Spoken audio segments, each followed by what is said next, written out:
And away we go. I apologize for the loop at the beginning there. Sorry about that, guys. Everything crashed literally as I was getting ready to crack the mic for Spreaker and TuneIn and their live feeds of the show, which, as you know, that's especially TuneIn. That's a massive part of the live audience of the show. And I apologize. This I knew was a quick fix. I just needed to reboot something and get it back on the air.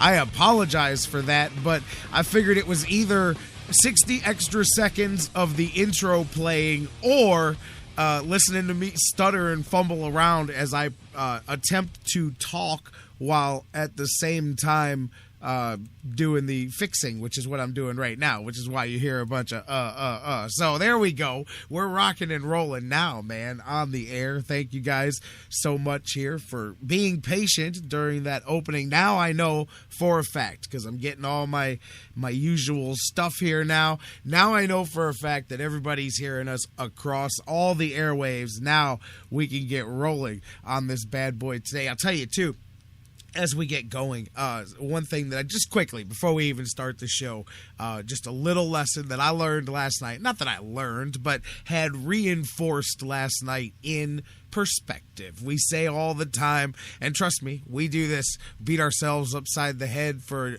a living with the hammer of Cleveland sports talk sometimes, which isn't always as bad as it sounds, but, you know, Brown's the gift that keeps on giving. But anyways, regardless, so I always talk about perspective and how it can always, we say, hey, it can get worse. You know, yes, it can. Check this out. Just last night, so funny. A little reinforcement for myself. I went out and covered I went out way out in the boondocks, out to Madison High School, and nearly an hour drive, and terrible weather last night.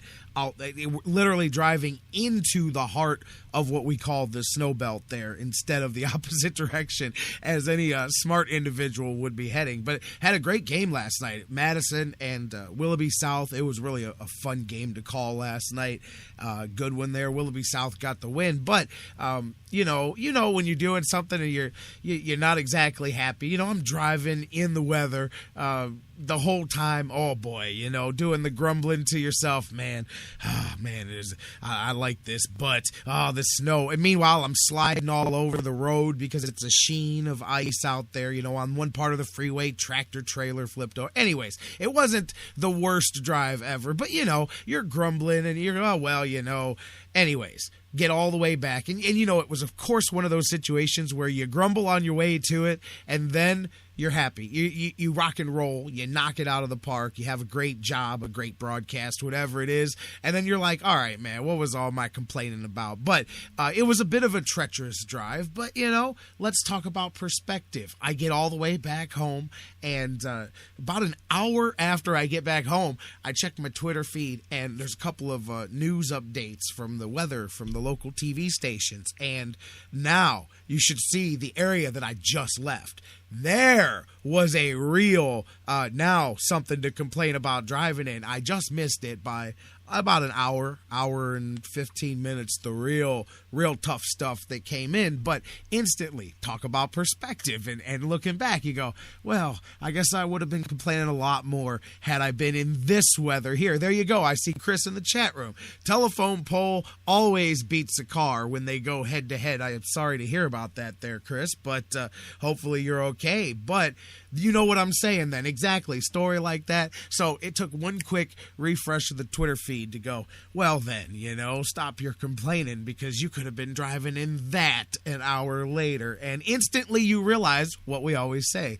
It can get worse. Even though sometimes you don't like to use that phrase, it actually can get worse. And so there you go. Just wanted to start off the show with that. What show is this, you say? If it's your first time in on the show, welcome in to the Sports Fix. I am your host, the Big Daddy on the microphone, J-Rock Jerry Myers, with you guys here as we are each and every weekday, live at noon across the Sports Fix Radio Network. Maybe you're listening to us. I know you're listening to us now because I fixed it live on TuneIn, TuneIn's radio app worldwide, and Spreaker and Mixler and their respective digital and mobile applications as well. Welcome in as well, all of you enjoying the show live on our website, the home base for us, thesportsfix.net as well. Hit us up on excuse me. There we go, man. As I'm getting distracted. Now everything's good. I was just getting ready to tell you guys that the guest lineup was still in flux for today, but no longer. Just got a text. Everything's good to go for today's show. Anyways, welcome in as well, those of you listening to us on delay on 24/7 on iHeartRadio, iTunes, Stitcher Radio, SoundCloud, all the podcast platforms, however you enjoy the show, live or on delay. Thank you guys so much for being a part of the show with us, and be a part of the show. Phones are open, 216-539-7535, 216-539-7535. See, now we can get rolling. Everything's fixed. Everything's copacetic now, man. It just took a second, man. That's okay. Rather 9 minutes late than not at all, man. Rolling with the show, feeling good. Facebook.com/thesportsfix. If you can't get to the phones, tweet with us at thesportsfixcle. Facebook.com/thesportsfix, or just search for the Sports Fix on Facebook. Tweet with us as always at the Sports Fix CLE. Coming up on today's show, Jon McMullen, my man from the Sports Network. He's going to be with us here just about 15 minutes from now or so. Going to jump in on the conversation that we'll start here in just a little bit. The fun house in Berea, continues to go around and round. We'll talk about that. Shanahan, of course, in this deal, and we'll talk about the playoffs. 8 teams remain. Looking forward to previewing those here with my man, Jon McMullen. Dan Wismar from the Cleveland Fan, he's here. Dan's going to be with us always on Wednesdays. We'll talk some Buckeyes, and we'll talk a little bit of everything, but we'll definitely get into some more Bucks versus Ducks. We'll look at these two offenses going at it here. We'll do a little bit of preview work on the game today. Cavs getting back into action. First game since they traded Dion Waiters, and perhaps you'll see the debut of J.R. Smith in a Cavs jersey. We'll talk about all of that. Jon Jones and all kinds of things going on. Let's do it in the Sports Fix. Give us a call, by the way, 216-539-7535. 216-539-7535. I guess I'm going to start with the Browns. Might as well, what the heck. Let's just rip it right off right away. For those of you, and I've been talking to some of you guys off the air as we've been prepping for the show, and a lot of times I'll do that. I'll sit here, and while I'm getting ready for the show, some of you guys will hit me up on Facebook and Twitter, and have 5, 6, 7 different little conversations going on with guys, and sometimes I shut it down. I go, hey, man, let's just save the sports talk for the show, because you get rolling, and me. Hey, you get me talking, man. It gets going. Next thing you know, we're up against it. It's time to get on the air. But anyways, talking to a lot of people in different camps about the Browns. And for those of you that, I don't know, if you listen to this show, I doubt you're not in the internet loop, because you have to be a bit tech savvy to access what we do. So you probably know where I'm coming from. Mary Kay, Cleveland.com started breaking the story. Now it's really all over the place. PFT's jumped on it, and all the different sites. But Kyle Shanahan, we talked yesterday a bit with Dr. Football about, the natural progression of him wanting to, of course, get a head coach opportunity, and perhaps him and his dad teaming up, going elsewhere, whether it was as coach, assistant coach, or general manager, head coach, as we heard some of the different permeations of that thing. But, different twists of it now really starting to come out.